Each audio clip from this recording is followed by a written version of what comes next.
Hi friends, welcome back to our channel our colourful Chronicles. ఈరోజు మీకు మంచి ఒక హెల్తీ కర్రీ చూపిస్తానండి. అదే పాలకూర ఉల్లికారం.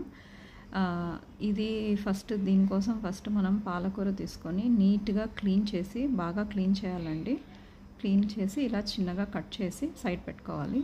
ఒక మిక్సీ జార్లో onions, garlic, red chilli powder, salt కొంచెం గ్రైండ్ చేసేసి సైడ్కి పెట్టుకోవాలండి.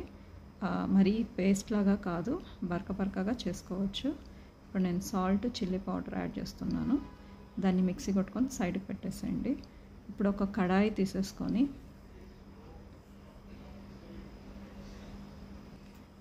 నేనైతే వెల్లుల్లికి ఇది తీయలేదు, మీరు తీసినా పర్వాలేదు, అది మీ చాయిస్.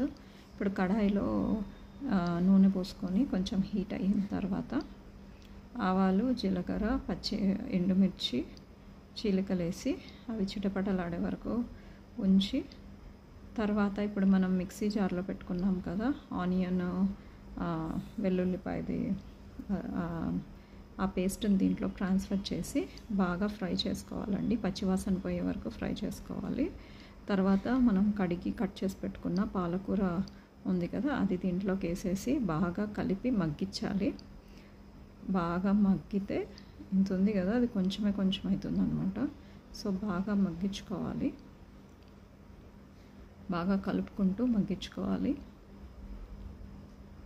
బాగా మగ్గిన తర్వాత దీంట్లో మీకు సాల్ట్ తక్కువ అనిపిస్తే కొంచెం సాల్ట్ వేసుకోండి. మీ టేస్ట్ ప్రకారం దాన్ని అడ్జస్ట్ చేసుకోవచ్చు మీరు. ఇది చాలా మంచిదండి హెల్త్కి.